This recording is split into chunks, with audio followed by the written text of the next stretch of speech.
Nah, Sasana Mahaguru itu sebetulnya bukan level ketiganya. Dia itu pengarang yang berusaha mengkompilasi Sang Hyang Hayu dan Siksa Guru. Oke. Disundakan. Oke. Jadi 2 kitab Jawa kuno tadi yang menyangkut moral dan sampai ke metafisik dan tauhid itu, ketuhanan, disarikan dalam bahasa Sunda kuno. Jadi proses penerjemahan tertua di Nusantara loh. Di Nusantara. Dari Jawa kuno, bahasa kuno, ke bahasa kuno lain, ke bahasa Sunda. Betul. Jawa itu dari 10th century ya, abad ke-10. Dan ini pertama kali diterjemahkan di abad ke-15. Ke-15 kurang lebih. Benar, ya. Okay. Jadi ada penerjemahan itu. Yang saya jadi menariknya itu ada gitu. Sunda kuno menerjemahkan dari Jawa kuno dua kitab Babon ke dalam 1 kitab Babon Sunda. Artinya ada upaya vernakularisasi yang sangat nyata terkait dengan mungkin orang Sunda sudah mulai merasa oke, ini saatnya saya mengajarkan agama pakai bahasa saya sendiri. Gitu. Di Sasana Mahaguru itu seperti itu. Yang bukan hanya kita bicara soal metafisik, tapi juga soal tata cara dan lain-lain. Jadi 1 kitab lengkap.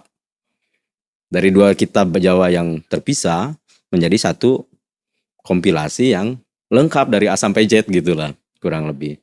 Itu yang ketiga ya.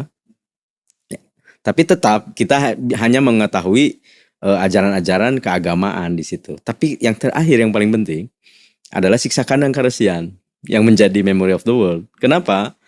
Karena itu untuk layman itu ajaran-ajaran dari wilayah resi, tetapi untuk praktek kehidupan sosial, gitu kan? Jadi kita bisa lihat tuh kurang lebih situasi sosial keagamaan orang Sunda pada masa itu melalui 4 kitab ini gitu. Baru nanti teks-teks yang lain itu kayak orbit yang mengitari kan. Kalau teks ini ngomongin ajaran tentang ini loh babonnya. Jadi kita nggak tersesat baca teks-teks lain itu. Karena sudah ada kamus ensiklopedinya di 4 kitab ini gitu loh. Ini penting untuk dimengerti ya, bahwa struktur agama-agama besar tuh punya hierarki kanon seperti itu ya. Kalau misalnya di dalam Katolik ada yang disebut apokripa. Apokripa itu punya level setara dengan konvensi konsili gitu ya. Tapi masih di bawah perjanjian lama, perjanjian baru. Dia adanya di tengah gitu. Oh, jadi bahkan Weda nggak pernah disebut, aneh kan? Weda nggak pernah disebut. Yang disebut di Sunda kuno